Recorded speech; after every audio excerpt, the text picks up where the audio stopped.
नमस्कार दोस्तों, welcome to my channel Neerav Hingoo.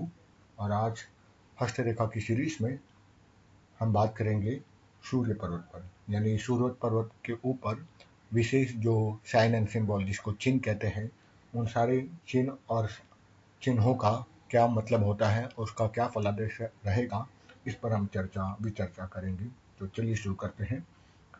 यदि सूर्य पर्वत में बता दूं कि ये अनामिका उंगली यानी अंगूठे से जो तीसरी उंगली होती है उसको अनामिका उंगली, जिसको अंग्रेजी में रिंग फिंगर भी कहते हैं।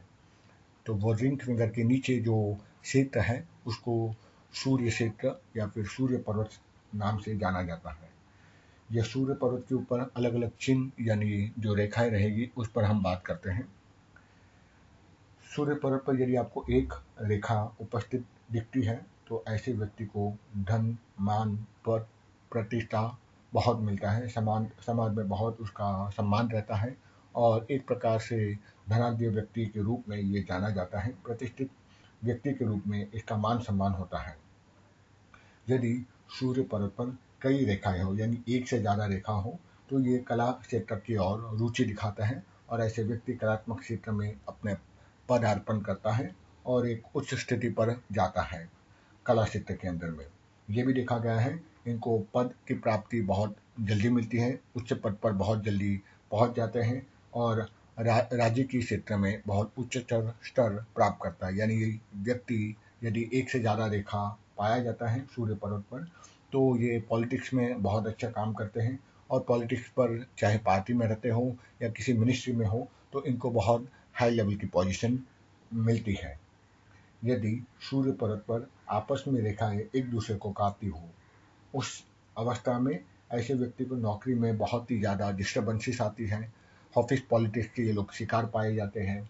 लोग इनको चिढ़ाते हैं, कई बार इनकी सैलरी भी कट हो जाती है, इनका अपमान भी पाया जाता है बड़े अफसरों से या उनके इमीडिएट लाइन मैनेजर से। और एक प्रकार से इनको नौकरी में कहीं पर भी संतुष्टि नहीं मिलती। यदि सूर्य पर्वत पर बिंदु यानी डॉट बिंदु का उपस्थिति या मान सम्मान का कारक है, लेकिन बिंदु यहाँ पर जो है वो हानि का कारक है। यानी इसको मान सम्मान थोड़ा सा मिलता है और इंसल्टिंग एटीट्यूड इनकी तरफ लोग जरूर रखते हैं और इसीलिए सार्केसिज्म बहुत रहते हैं इनके जीवन में और सम्मान से ज़्यादा इनको मान हानि बहुत रहती है। ठीक है। अब मैं बात करूंगा क्रॉस की, यानी एक्ट फॉर्मेशन यदि आपको दिखता है सूर्य पर्वत पर तो ये स्वयं की गलतियों पर कम ध्यान देता है, दूसरों की गलतियों में ज़्यादा ध्यान देता है और स्वयं की गलतियां और ख्याति में इनकी कमी रहती है। दूसरों की तरफ इंगित करना, दूसरों की तरफ गलतियां निकालना, ये इनको ज़्यादा अच्छा लगता है। तो they are a very good criticiser, they are a very good critics, but they do not grow in their life.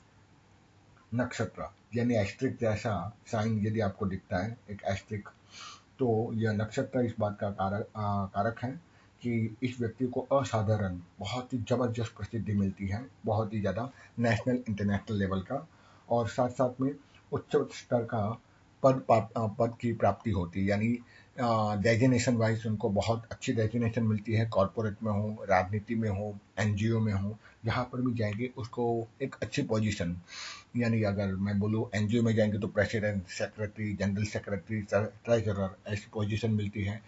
राजनेता बनता है तो एमपी, एमएलए, अच्छी मिनिस्ट्री ये उनको प्राप्त होता है। और यदि राजनीति या एनजीओ में ना भी हो तो जिस क्षेत्र में भी ये रहते हैं चाहे कॉरपोरेट वर्ल्ड में तो भी वो एक अच्छे सीएक्सओ लेवल पर इनकी प्रतिष्ठा रहती है और लोग उनको बहुत ही ख्याति प्राप्त व्यक्ति मानते हैं और उनकी प्रतिष्ठा सब जगह फैली हुई रहती है। तो नक्षत्र का एक असाधारण प्रसिद्धि का कारक है और उच्च प्रकार का धन और पद की प्राप्ति इसका फलादेश माना गया है।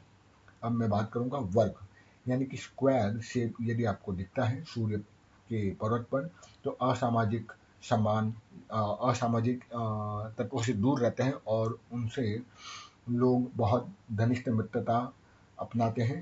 साथ साथ में ऐसे व्यक्ति को सामाजिक मान और सम्मान की प्राप्ति बहुत रहती है और इनको लोगों से प्रोटेक्शन और लोगों से एक प्रकार से प्यार की प्राप्ति, यानी कि लोगों से अपना तत्व बहुत मिलता है।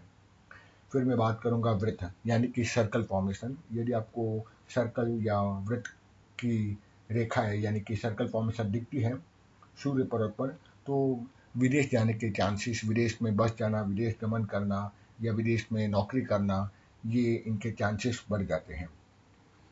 फिर आता हो त्रिकोण यानी ट्रायंगल फॉर्मेशन। यदि रहता है तो ऐसा व्यक्ति कला के क्षेत्र में और एजुकेशन यानी कि शिक्षा के क्षेत्र में उच्चतर कोटि का मान और सम्मान प्राप्त करता है। हो सकता है वो वाइस चांसलर, प्रेसिडेंट किसी बड़ी यूनिवर्सिटी का, कुछ ऐसे ही विशेष पद पर वो उपस्थित रहता है।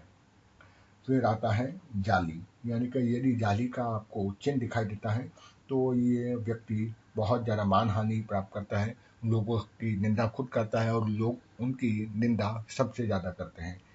इसीलिए क्रिटिसिज्म इनके आसपास घिरी रहती है। खैर, ये मैंने बात कही सूर्य पर्वत पर। अगले एपिसोड में हम बात करेंगे बुध पर्वत पर यानी कि मर्क्यूरी के ऊपर। तब तक के लिए नमस्कार और धन्यवाद मुझे सुनने के लिए। और यदि मेरा ये एपिसोड अच्छा लगे तो लाइक कीजिए, कमेंट कीजिए and do share with your friends and also subscribe to my channel Neerav Hingu. Till then, bye bye, take care, जय हिंद।